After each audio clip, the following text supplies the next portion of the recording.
everyone, welcome back to my channel. If you are new here, hi, my name is Monica. I like to post anti-MLM, some life content, and apparently now true crime. So if you are coming back, hey guys, how are you? I don't even know how to do an intro anymore because, sorry, that was my phone, because we live in a very weird world and it's been really hard. I'm not gonna lie, before I get into today's video, I'm not gonna lie, it's been really hard for me to be able to focus on a lot of the MLM related stuff. And if you guys watched the Recovering Hunbots live the other night, her and I have actually been bouncing ideas off of each other, and we've kind of been talking to one another because we both feel the same way, that it's just weird. And we're at a time right now where, I mean, we can try to take down these MLMs, but it's just a weird time. And I feel like, me personally, along with what she was saying in her live, I feel like I need something that's more so entertainment rather than just trying to go after these MLM companies. So I am going to try to do a little bit of both. I'm going to try to do a little bit of anti-MLM stuff and a little bit of entertainment. If it is more entertainment related, I'm really sorry, but my mind just can't focus, which is why today's video was actually not my idea. This is going to be a two-part series, and it was not my idea. This idea came from Mombie. She is very active in the anti-MLM community. I will pop up two things up on the screen, one of her Instagram, and then the other one is, if you didn't know, she's actually the other half of who started Americans Against MLMs. So she's been very active in the community for a really long time, but this idea came from her because I could not think of what I wanted to talk about. So we're going to be discussing in part 1 and part 2 how MLMs attract narcissists and sociopaths. Now, as extreme as that sounds, hear me out. As extreme as that sounds, I think the thing is that a lot of people, when they think of narcissist or sociopath, they think of the extreme of the two. I do want to say a huge thank you to Mombie for helping me. She did send me all of the information for this particular topic because I just expressed how I just have no drive, if that makes sense. So thank you for sending me all of this and for the idea. First disclaimer, I do have to say all of these things. First disclaimer is this is just for entertainment purposes only, and also just my opinions. Because we are going to be talking about narcissists and sociopaths, please do not take this video as a way to self-diagnose or diagnose anyone in your friends or family, anything like that. And if you do think that you suffer from one of these things, please get professional help. Do not take this video as any kind of medical advice. This is just based on opinion and just entertainment. So, now that I got this long intro out of the way, what is a narcissist? The actual Google definition is it's a disorder in which a person has an inflated sense of self-importance. Narcissistic personality disorder, which I will be referring to as NPD for the rest of the video, is found more commonly in men. The cause is unknown, but likely involves a combination of genetic and environmental factors.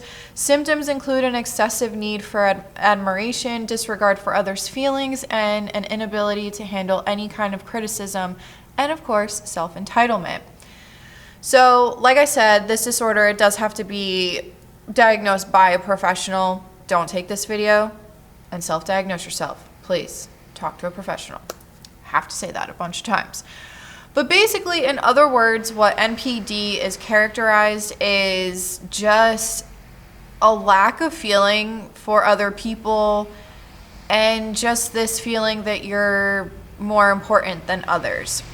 Usually, this is diagnosed in adulthood because all of these things, they tend to happen and they tend to be established within the development stages. Also, it just started raining, so I'm really sorry if the highway noises are way worse than they usually are, but we're going to keep going through for this. What does NPD have to do with MLMs, and why is it that MLMs attract these types of people. So if you don't know, if you've never watched any anti-MLM video before, and I will say that the Recovering Humbat, she has a lot of really great videos on the psychology behind everything. So I would recommend, if this is your thing, definitely subscribe to her. She does a lot of this. But there's a lot of conditioning that goes on when you become part of an MLM. So I actually have a bunch of things written down on my screen, so I'm probably just going to read off of them. But let's go over a few things on what I mean by this kind of conditioning. First of all, have you ever heard of an MLM rep going on social media and saying that the regular public, or someone who is not in an MLM, someone who is just looking at their posts and their life online, that if you're sitting there watching me and thinking that, you know, saying that you have all these financial issues and blah, blah, blah, it's your fault because you're not in an MLM structure. Even if they won't say it outright, they can still tiptoe around that whole entire narrative. Have you ever had, and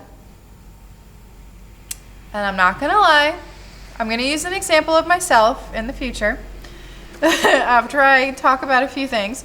Have you ever had someone in an MLM make you feel bad for your health and try to turn it around and almost make it seem like, well, my health is really good because I'm using these MLM products, so your health is in bad condition because you're not using these MLM products, or, you know, you're depressed because you don't have a side hustle, so that sort of thing. Here's something also, this is from an article that I will leave linked below. It's actually from a blog post, so it's not a legitimate source, but they break it down in a completely different way, and I think it's a great read. Even though it's a blog, trust me, it's a good read.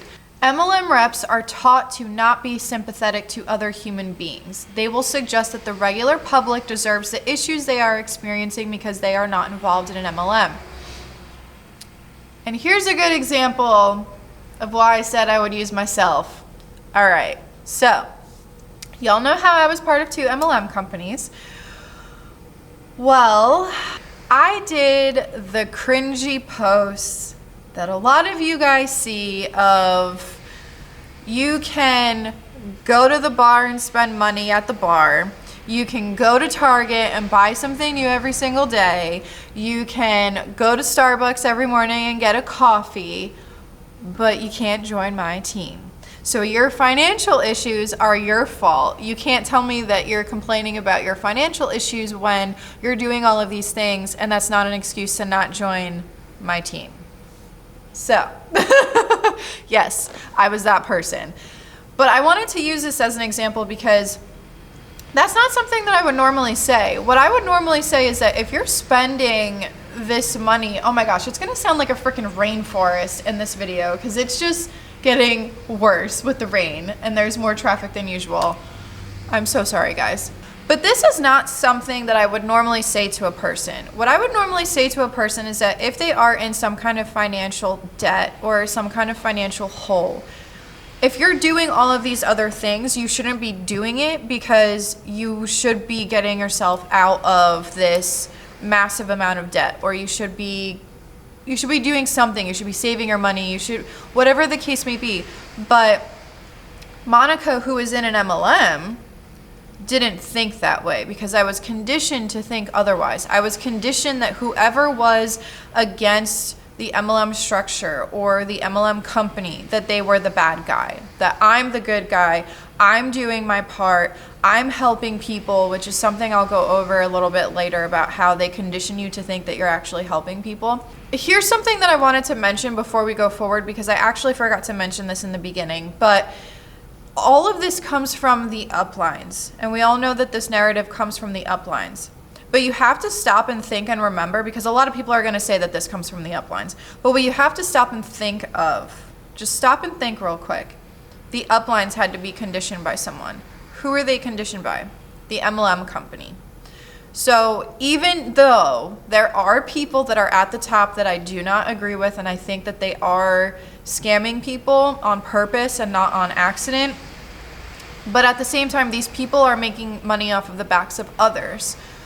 So with all that being said, it's not just the uplines. They were conditioned to think this way. It's the fault of the company itself. Another example is, how many of you have seen the materialistic, what's the word I'm looking for, lifestyle of these uplines, of these people that are in these MLMs? How many times do we see them driving the free car, even though we know it's not free, or going on vacation all the time, whether it's paid, in quotes, by the company, or if it's something that they saved up for? How many times do we see them sharing, I just bought a Louis Vuitton? Good example. I just remembered this. When I was in Mary Kay, if you've been here for a while, you know that I was in Mary Kay, and I have talked about, there was this one conference that I went to that was just a bunch of fluff. There was nothing else to it. It was just a bunch of fluff. When I went to this conference, I went to the bathroom during one of the breaks, obviously. And there was a line of women that were there. We were all waiting. There was a woman that was in front of me. She looked beautiful. And she had a pair of red bottoms, or Christian Louboutins. It is on my bucket list to buy myself a pair of a classic black pump Christian Louboutin. And so I complimented her shoes, and I said, I love your shoes. It's on my bucket list to actually have a pair like that. Girlfriend tells me, oh, I bought these with my first check from Mary Kay. Which I highly doubt, because you would have had to make a lot of sales or build a really big team in that first check. But that's just an example that they live this luxury lifestyle, but you don't actually know, is it really true? Is it a true lifestyle, or is it a fake lifestyle? They try to play it up as, you could have all of this if you were part of my team, if you stopped being lazy, if you actually put the time and effort into this, if you took a chance, if you put this on your credit card. Don't ever put it on your credit card. And please, if someone ever tells you about their business opportunity, research it, okay? Because even the FTC says that 99.7% of people who join an MLM will lose money or not make any money. But here's something that was also in the article that I found most of this information in. The downline is brainwashed into thinking that they are truly helping others. What did I say before? However, in turn, the uplines are sitting on some serious cash off of all the hard work and failures of their downline, with no regard to if they fail. You didn't work hard enough. Have you heard that if you're an ex-MLM rep? They basically disregard everything you are feeling and keep going on with their own perfect life. What did I just talk about? A simplified version is basically the MLM is getting people to put on a set of blinders and blocking out what is really happening. The high-ranking uplines are the perfect example because they are making millions off of the backs of other people. Now let's move on to toxic people who have NPD who are also in MLMs, or why MLMs would be attractive to these types of people. Let's take a look at some of these toxic types of people, or some things that happen within this, only because some of this does this does tie into the bite model. I feel like a lot of people in the anti-MLM community have already talked about the bite model and have already gone over the bite model, myself included. So I'll leave a link to, I did a blog post on it, but I also did on my personal blog, but I also did a post on Americans Against MLMs. So I'll leave a link to both of those things in the description box below. But these traits are commonly found in people who have NPD. Number 1, gaslighting. This is an attempt of the toxic person to cause you to second guess or question yourself. The person wants to control your thinking by causing you to doubt what you may be sensing intuitively, struggling with within the relationship, or are concerned about. So an example of this within the MLM. Have you ever had your upline or an MLM rep tell you that your job is a pyramid scheme? You're working for someone else. You're never going to climb the corporate ladder. You're never going to make the same amount of money that you would in an MLM. Or you're never going to make the same amount of money at your 9 to 5 that you would with an MLM. Sorry. Had to back that up. But anyway, so they make you second guess what you're doing in life, which is kind of what happened to me, because when I got into my first MLM with Mary Kay, my upline had met with me and gave me a free facial at Dunkin' Donuts.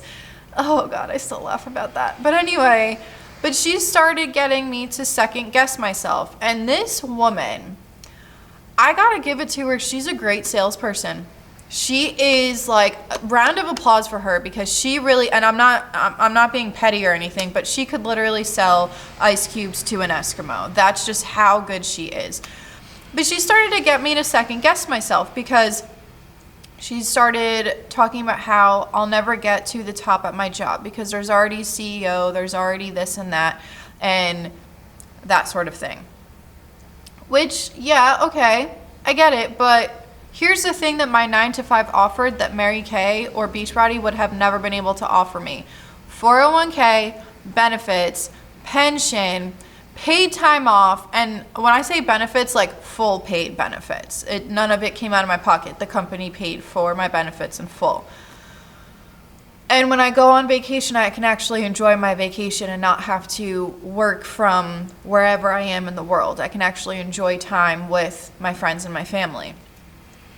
But she made me start second guessing myself, because she was saying how this is your own business. You can do whatever you want with this business, which is a bunch of bullshit, because you can't do whatever you want with the business. You have to abide by what the MLM company tells you. You can't stray away from what they tell you, because, okay, so they introduce a new lipstick, for example. You have no control over what colors they put out. You have no control over that. So it's not your own business. You work for a company. Another example is love bombing and toxic people. We've also heard about toxic positivity, and that is very, very largely done in the MLM industry and the MLM, I guess you can say community, whatever you want to call it. But they do a lot of love bombing. The definition that I have on here is, this is often an attempt of the toxic person to control you by feeding you with compliments, affection, protection, and love, and all of the wonderful things that make relationships desirable. People who engage in this kind of control are most likely meeting criteria for narcissistic personality disorder. If you don't know about the bite model, again, I'm going to tell you that you should familiarize yourself with it, and I will leave links to good videos or posts, whatever, below. An example of love bombing. And this is kind of passive-aggressive love bombing, but I'm going to tell you guys an example. When I was in Beachbody, there's something called Success Club. And you are supposed to hit a criteria every month. According to my upline, we were supposed to hit a specific criteria every month. And depending on how good we did with it, we would get some kind of praise. Granted, it was only in a Facebook group, or it was on their personal Facebook. They would give us like a little shout out or whatever. But what they would do is they would basically make you feel super important. They would make you feel like you're really contributing to the company, and you're really, really building your business and all this kind of stuff. But here's why I say that in my case it was very passive aggressive. Because they said how, oh, Monica's doing so great, she's crushing it, she's killing it, she's this, she's that. And everyone would comment on it and say, good job, blah, blah, blah. Get what I mean? And then there would be the little blurb that would be passive aggressive to the people who did not make it onto that little picture collage thing where your face was in a little bubble that said congratulations. If you didn't make it, you were almost backhandedly reprimanded. I don't even know how to explain it, but you were not yelled at or anything like that, but the post made it very well aware that you need to get your shit together, sort of a thing. Now, not to get really dramatic sounding, or offensive or anything like that to anyone who is not anti-MLM, or to anyone who is going to take this as this is a little extreme, which it can sound extreme, but there's a breakdown that Mombie sent me on all of this, and I did want to go over it, and it is the 10 signs of MLM abusers. Again, not to sound dramatic, but let's just go over it. So number 1, they turn things around. Abusers are good at turning things around or making things fit the way they want things to be or appear to others. They can be very sneaky, subliminal, and vicious. Their viciousness does not always have to be expressed behind an angry face. Viciousness can be displayed through a smile, and if you look closely at the abuser, through their eyes. An abuser can sometimes do very well cloaking themselves and covering their true intent, attitudes, and behaviors. Sadly, this is how they capture their victims. While this may sound really extreme, let's break this down a little bit. MLM companies are really good at this. They are very sneaky with what they do.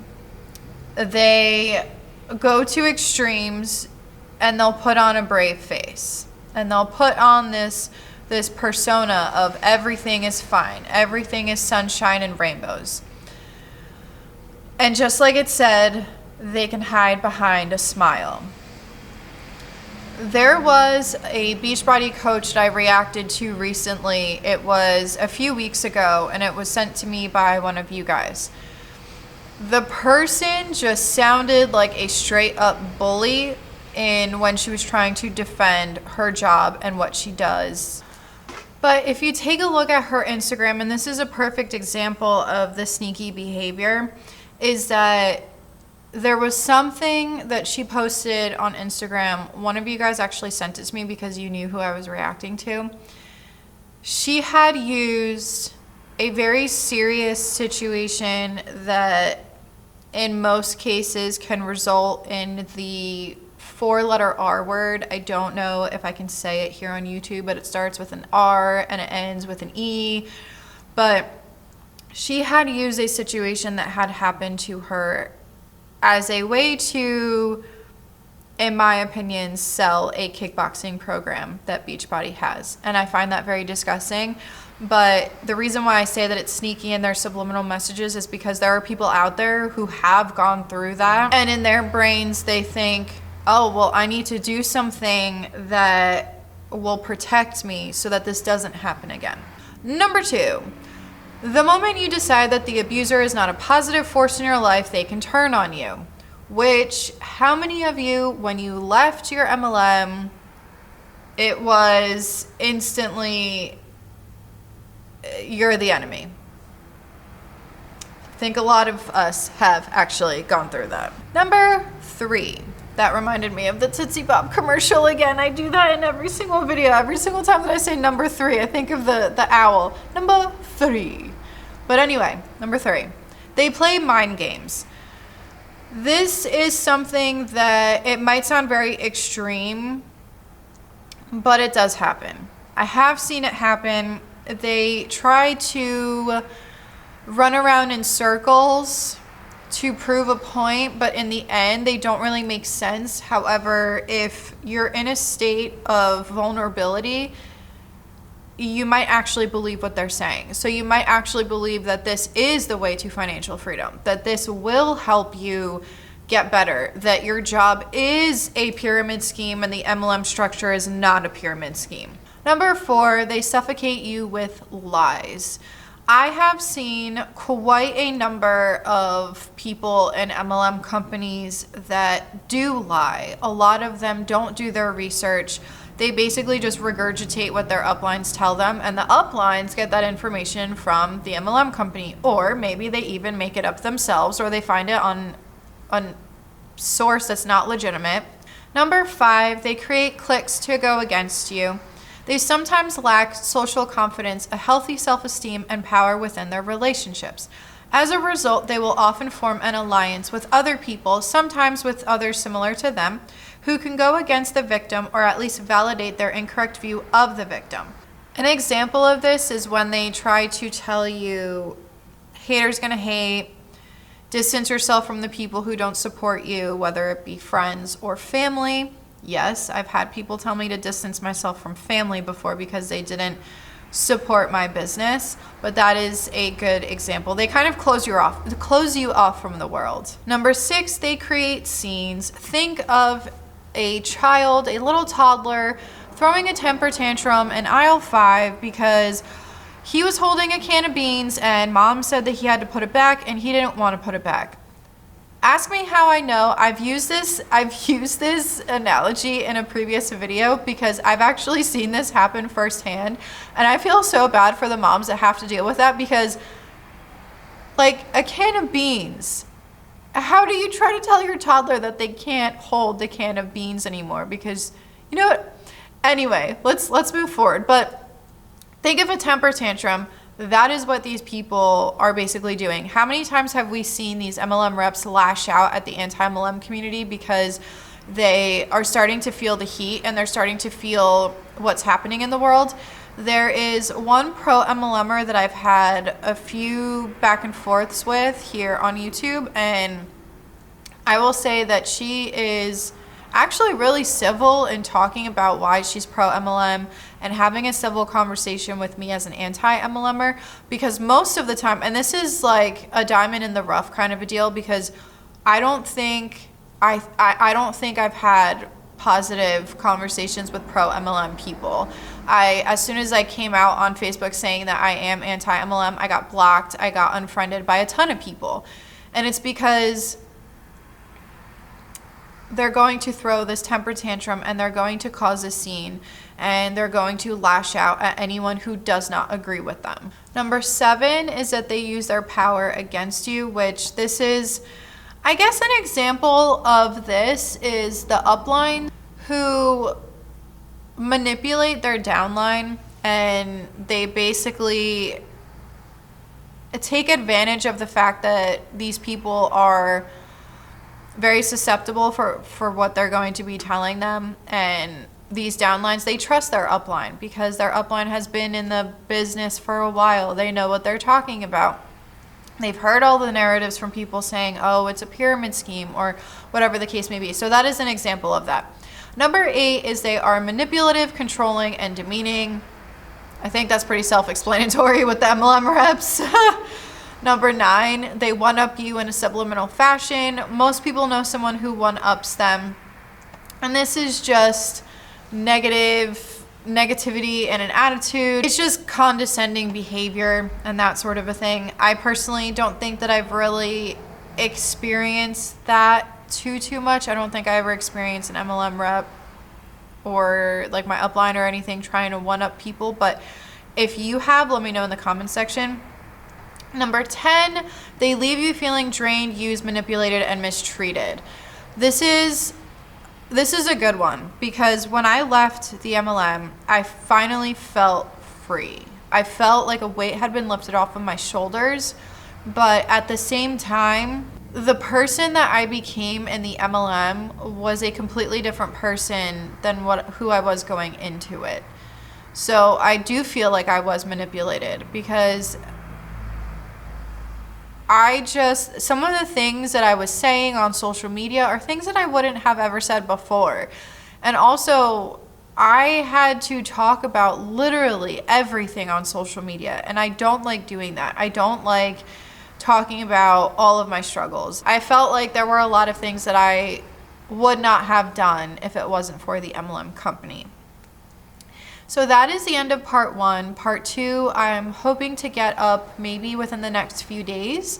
I also wanted to say thank you so much for all of you guys who were really receptive to the idea of me introducing some true crime, because as much as I love researching anti-MLM, true crime is my real jam. I'm not going to just completely drop anti-MLM, but I have had a really hard time focusing. I really have. And that's why I kind of want to mix it up a little bit and kind of make other videos to, I guess, kind of help me cope. So I'm sorry that I'm being selfish. With that being said, for those of you who had made it up to here, I'm going to give you a little bit of a hint. On my next true crime, unsolved mystery type of a thing. My fiance calls them murder mysteries. He was telling me to start uploading your murder mysteries, and he's like, because you're obsessed with that stuff. You've always been obsessed with that stuff. But I'm going to give you a little bit of a hint. My next one that I want to dive into is a conspiracy surrounding a certain actress's death, and I do want to go fully in depth with her life because I have been obsessed with her for a very, very, very long time. I have her tattooed on me, actually, believe it or not. I've seen all of her videos, and I will say that it is not a modern day actress. It is someone from the past who is very well known to this day. So, kind of let your brain juices figure out. I'm pretty sure you guys are going to figure out because all of you guys in my comment section are literally the FBI agents of of like behind the screen, because when I mention something, people find it. But anyway, with all that being said, if you have watched up to here, thank you so much for watching. Make sure to hit like, subscribe, support me on Patreon, check out my merch, all that good stuff. And I'll see you guys next time. This is Monica reporting to you live from a highway. Bye.